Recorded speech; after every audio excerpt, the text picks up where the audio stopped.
Wowie Jam is an event organized by the one and only Jonas Tyroller with the topic of failure is progress and a subtopic of let's mess with the concept of winning and losing.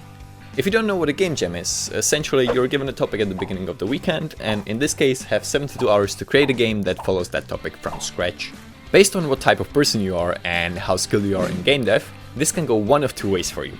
Either you're like Mark, have a ton of experience, always manage to create amazing products within a couple of hours while entertaining your Twitch chat, all without having to stress about it one bit.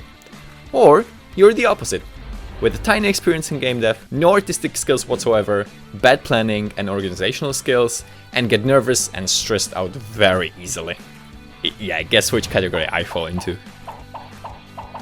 Well, anyways, I signed up for the game jam under the pretense of thinking this will be a fun experience, but really, deep down, I knew I'm only doing this to myself as a punishment for spending last month's paycheck on a PS5 and all the PS games the remaining money could buy me.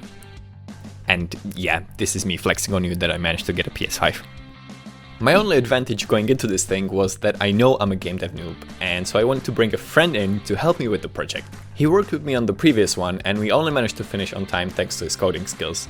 So I thought, with him on my team, there won't be no need for panic, and he'll take care of all the hard stuff. Yeah, well, too bad he decided to order a hamburger from a shady place. You know, his girl doesn't let him spend too much money on takeaways, so since she was away for the weekend, he grasped the opportunity and went all in. And ended up food poisoned. So I went and did some programming myself.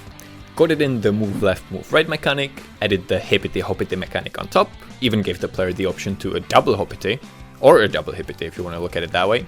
Added in some 2D experimental lighting, because if you don't live dangerously close enough to the edge, are you living at all? I also added the ability for the player to intentionally sacrifice himself to leave a source of light behind to see where the platforms are in this dark level. If it wasn't a game jam and I had more time in the end to actual playtest, maybe I would have figured out that the light source that spawned upon death needs to be a lot stronger and larger than that of the lantern the player is carrying. But hey, it's a game jam after all, mistakes like this are both expected and immediately forgiven, right? And after yoinking some placeholder assets so that we don't have to look at this boring plain old scene all day long, I had the main gameplay loop done. And since I was already in the spirit of yoinking stuff that someone else made, I went on itch and got myself these fine looking sprite assets. Thanks. Zadie art. Very cool. With cool visuals like these, my next step was creating some visuals of my own to mask the stolen ones. You know what they say.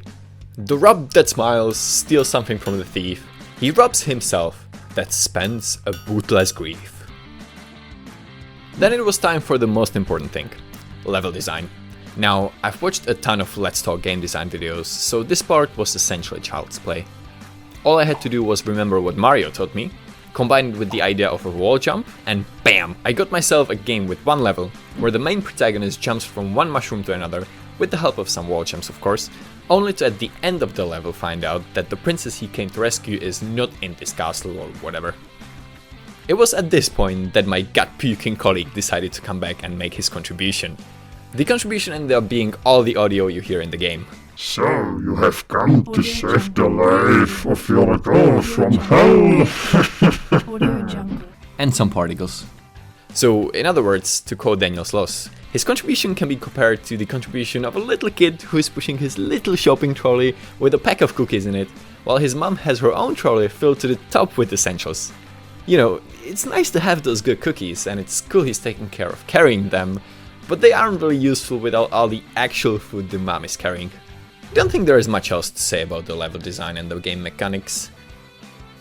You can run left and right, jump, double jump, jump off walls, jump through teleports, and kill yourself in order to spawn a light in the place of your passing. If you fall into lava or get piked onto spikes, your life ends, and if you make it to the end, you win. Sort of. You'll see if you play the game. Link down below. What should set this game apart from the rest that might have been uploaded was the darkness of the level, which also adds to the atmosphere of the whole game, combined with the dark, tense music and the brilliant voice acting, which I honestly think my friend did a really good job with, especially the death sounds.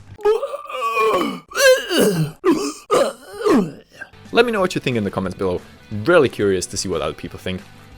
With that done, the evening was approaching and I was getting gradually more tired, and since I had work the following day, I had to finish it off that evening. So I added some cute squishy animations to our new character, which was kindly created by my brother, and called it a day. I hit export, waited forever, then noticed some bugs, exported again, waited for another ever, uploaded to itch, submitted to the jam, and went to play some Spider-Man on my new PS5. You thought I wouldn't flex on you again? Think again. Congrats everyone who managed to finish the game in time. I'll try to play every single one of the 1023 entries that were submitted. No chance I'm going to make that. And give positive feedback only, unless you're this guy. If you are, for the love of God, please stop spamming. Link to the game is in the description if you're interested in checking it out. Thanks for watching the video. You can check more of my crappy content by clicking here, or you can subscribe by clicking here. If you liked the video, leave a like, and if you didn't, then like, what the hell is wrong with you? Like, why wouldn't you like the video? It's awesome. Get a grip, nerd.